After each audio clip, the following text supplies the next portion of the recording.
شباب بقاري حالم يقفزون في الهواء ويتخطون الحواجز، وهم بذلك يمارسون رياضة الباركور الفرنسية كضرب رياضي جديد يتسم بالسرعة والسلاسة في الانتقال بين الأماكن.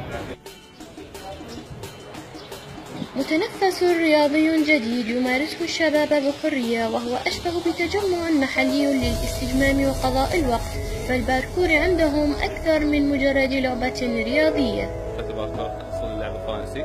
الفكرة من اللعبة انتقال من نقطة إلى نقطة، الصورة سهلة وسريعة، إنه تكون سلسة ما بها جهد، يعني أقل جهد وأقل حركة، تكون الانتقال به سريع. أسسنا اللعبة بمحافظة ذيقار تقريبا، بلشنا يعني نشرنا اللعبة بسنة 2013 تقريبا، 2013-2014. في السنوات الأخيرة لاقى هذا النوع من الرياضة رواجا واسعا عند الشباب بسبب أفلام الحركة والسرعة وحلاوة التحدي في ممارستها، كما أنها تعتمد على القوة البدنية واللياقة لتخطي الحواجز وعبور القضبان الحديدية والأشجار دون الإصابة بأضرار جسمانية معيقة. اللعبة لعبتها فترة وبطلتها، وهنا جيت ب 2014 لعبتها وين ولد، واتمرنها بالاسبوع تقريبا 4 ايام تمرين و3 ايام استراحة،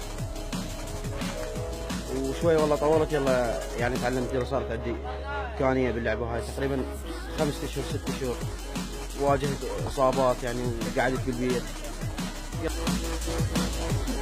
كما ويمكن للفتيات الذكوريات ممارستها كنشاط رياضي، لكن معوقات كثيرة قد حالت أمام رغبتهن بسبب طبيعة المجتمع العرفية، بيد أن إتقان هذه الرياضة تنظم الطاقات الشبابية وتوظفها نحو القدرة والتركيز، مما يؤدي إلى تذويب المخاوف وزيادة الثقة بالنفس أمام أوجه الحياة المختلفة.